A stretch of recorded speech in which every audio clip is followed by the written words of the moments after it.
Welcome to City and State TV. I'm Editor-in-Chief Morgan Pechma. Today, our guest is Billy Easton. He's the Executive Director of the Alliance for Quality Education, and he's also a member of the New York State Power 100 list issued by City and State. Billy, thank you so much for joining us. Glad to be here, Morgan. Governor Cuomo has made a lot of news recently about his plan for universal preschool. Is it truly a plan that would institute universal preschool in New York State? No, it's not a universal pre-K plan. You want to give the governor credit for supporting the expansion of full-day pre-K, but let's look at what this plan would do. For instance, in New York City, it would, in the first year, fund probably around at max 5,000 seats for kids. It's in the first year statewide, it had $75 million for pre-K. The estimate of what it would cost to fund pre-K statewide universally, you'd have to add about $1.4 billion. And the governor's plan is supposed to be for $1.5 billion. Can you break down those numbers for us? Well, it's not a $1.5 billion plan in the way that we actually talk about budgets. The way he comes up with $1.5 billion is he adds up every dollar, new dollars that would be spent over the next 5 years. It comes to a $475 million plan, actually, if fully implemented after 5 years. In other words, in the first year, it's $75 million. Then each of the next 4 years after that, it would add another $100 million. When you add those 5 years together, it then adds up to $1.5 billion, but never in one single year. It's you count the $75 million from the first year, it gets counted 5 times, and that's just not the way we talk about budgets. In fact, it'd be akin to if somebody made a $50,000 salary and their boss said, over the next 5 years, I'm going to give you a $250,000 salary. In other words, $50,000 a year for 5 years, not actually a $250,000 salary. Zakia Ansari of your organization recently issued testimony saying that Mayor de Blasio's plan is superior to the governor's in trying to realize universal preschool. I mean, is Mayor de Blasio's plan, does that really satisfy your aims through the Alliance? Well, what we like is, for New York City, Mayor de Blasio's plan, it would serve, in the first year, 55,000 students. That's 11 times what the governor's plan would serve as far as 4-year-olds in full-day pre-K. By 2016, it would have, the mayor's plan would serve basically 75,000 kids. So that's what we want for New York City. Let the city finance pre-K. The state should not stand in the way. But we also want a statewide plan. So the governor's plan is a start, but actually that should be larger as well. We're calling for $225 million as part of a phase-in of a truly universal pre-K plan, and that the first payment should be $225 million. We hear oftentimes about the campaign for fiscal equity and how New York City hasn't gotten the money that it is owed or due. But City and State columnist Bruce Jory was recently talking about a crisis in education funding upstate. Do you share those sentiments? Absolutely. Let me sort of just lay out the facts of where we stand with CFE and what's going on with the crisis in the school statewide.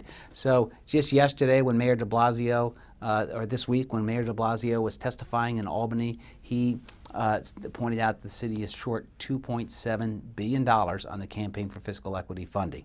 And we need to see a much better budget than what we got from the governor.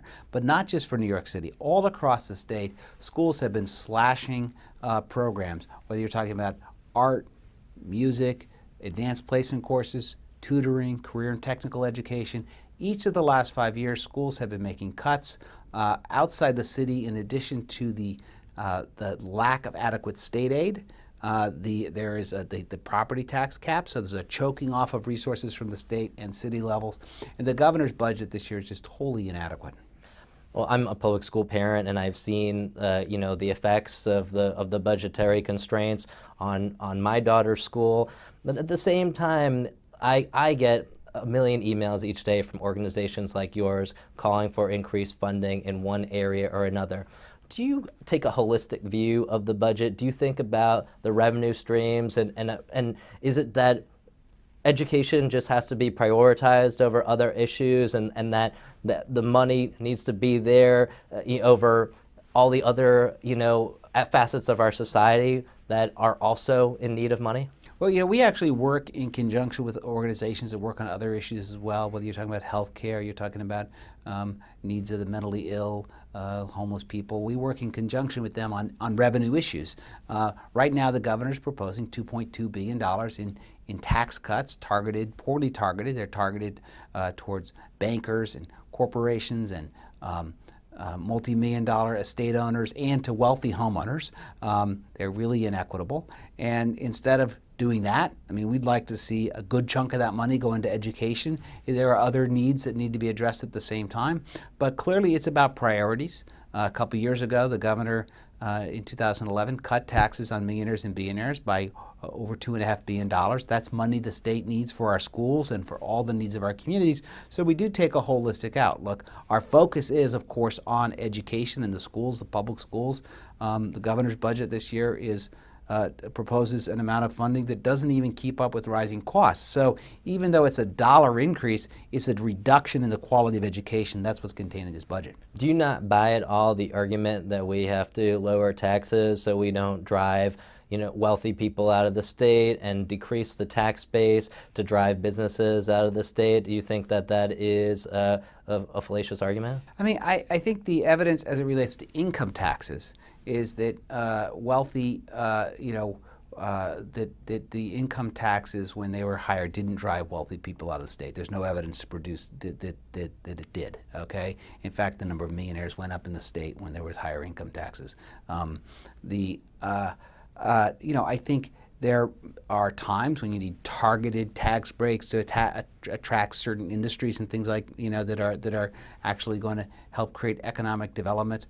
But overall, it doesn't make any sense to me. Things like, why would we eliminate the banker's tax, for instance? That is one that just is hard to swallow.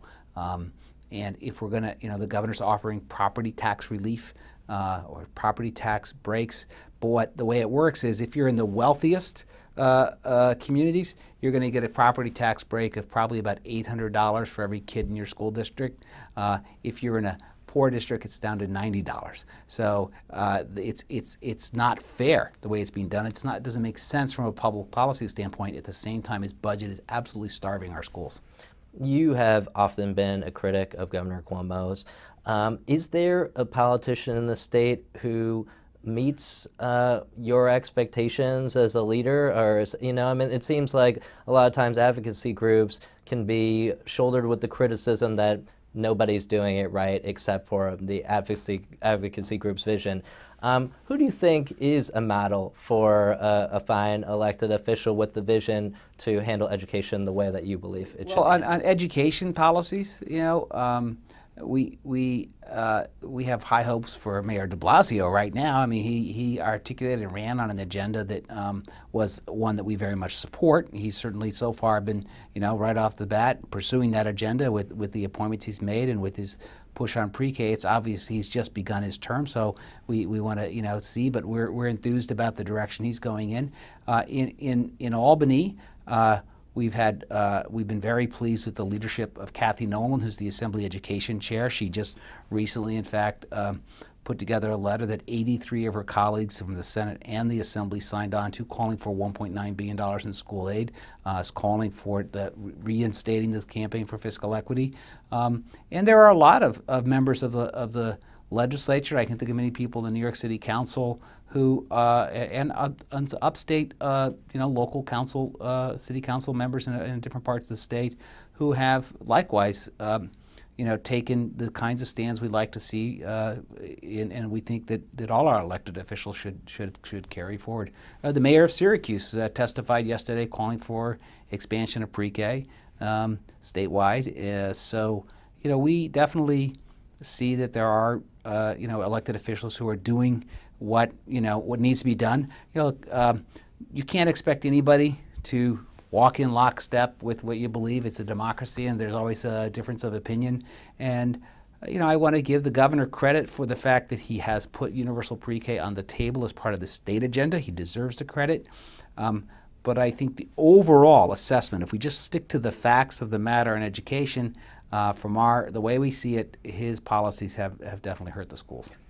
Now, this may be just sound like an ignorant question, but it comes out of a conversation I was having with City and State's multimedia director, Michael Johnson, about the different needs of students downstate versus upstate. And for instance, students in New York City need to be provided with breakfast, and they have unique transportation needs. And a lot of, there are just funding, or there are areas of investment that need to be made that are really unique to New York City schools.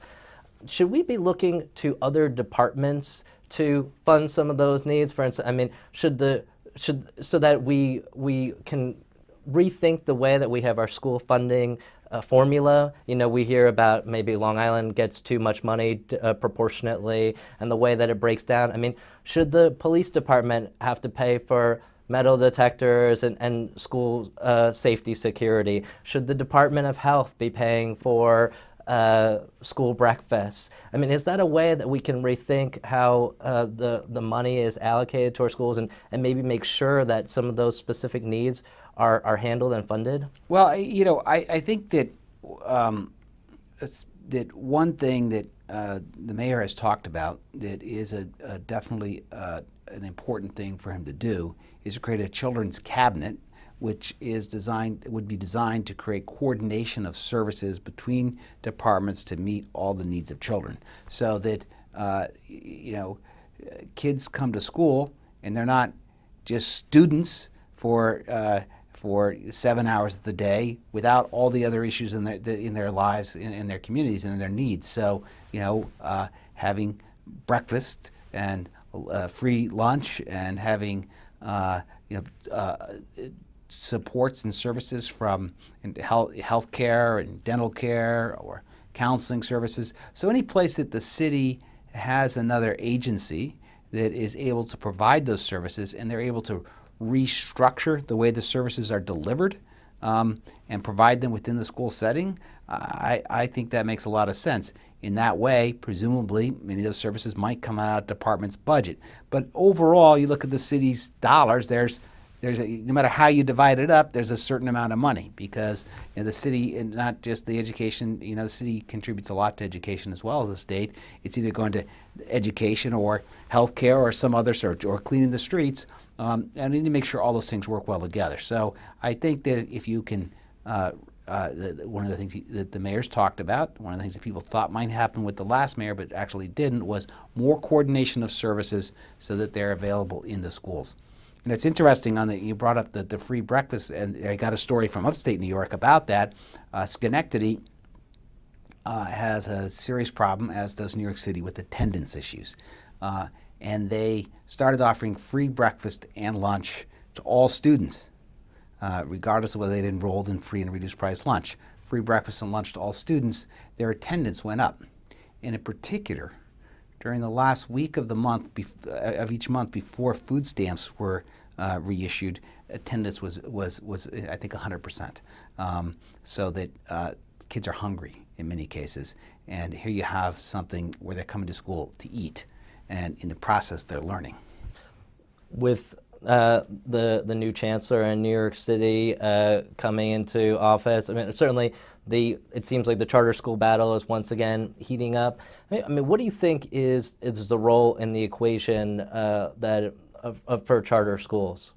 You know, I think what we expect to be different with the new chancellor and the new PEP and the new mayor is that no longer will the agenda of school, how to reform and improve our schools, be driven by the charter school agenda. Okay, the charter school agenda, which charter schools serve less than 10% of the kids, was sort of sucking up all the air. It was the main topic of debate. It really shouldn't have been. The main topic of debate shouldn't be charter schools at all. It should be about actually what's going on in the classrooms of the more than 90% of kids who are not in charter schools. So we're already talking now about pre-K. So far we're talking about pre-K. That's a refreshing change. We're talking about after-school programs. These are the topics of public debate. We never had a discussion about actual educational strategies under the last administration. We talked about other things that aren't actually focused on what's going on in the classrooms. And so we need to be hearing about college-ready community schools. We need to be hearing about what are the supports going to be provided to students in order to reduce suspensions and expulsions and to keep kids in schools and solve problems that lead to discipline problems instead of letting them get out of control. So we actually want, I didn't even think it's about, oh, what do we need to do about charter schools? It's about, wow, now we can actually finally focus on the over 90% of kids where the primary focus should be, and what are the best strategies for them. That's very fascinating. I mean, this must be an exciting time for you. It's a very exciting time. I think that that Mayor de Blasio has the opportunity and ran on an agenda which that has the potential to really to dramatically change the direction of school reform, not only in New York City but around the country. You know, one of the things that I give hats off to Michael Bloomberg for, he drove an education reform agenda nationally. He drove an education reform agenda. That was an agenda that was focused on testing, on competition, and on the adults in the building. By trying to change, focus totally on the adults and grading the adults and, firing, trying to get rid of, focus on who works in schools and who runs schools. Very little focus on actually the students and what goes on inside the classroom. And that has dominated the national debate, and that was a generator. Now we're at the potentially, this could be a new moment. Certainly it's a huge new moment for New York City, and that's the most important thing and the only job of the mayor. But it is the potential to build out and push something that can have national implications, so that we're not just talking, if we're not talking about, this is New York City, it does drive a lot of national attention. We're not only talking, instead of talking about school closings, we're talking about strategies to fix and improve schools. Instead of talking about test scores so much to the point that we lose arts in the school, we're talking about arts, and how to actually expand pre-K to every kid. These are the kinds of conversations we need in education policy, not just here in the city, but all over the country. And I think de Blasio is positioned to really help change that narrative all over the country. Lastly, I want to ask you about another one of the big education discussions in our state, the implementation of the Common Core. Have you been satisfied with how it's been rolled out, and what are your thoughts about some of the talks recently about how to reform the way that it's being administered? I think it's been botched, as far as the way it's been rolled out, to be honest. I think that the idea of the Common Core, that we're going to have a higher quality curriculum, that's an idea we support, because we think every kid, not just kids in wealthy schools, should have a high quality curriculum that's really designed to get them together, to get them ready for today's college and careers. But the way the rollout has been, instead of focusing on the quality of the curriculum, it's mostly focused on the testing and the harder tests, combined with the teacher evaluation system, which has brought in more testing.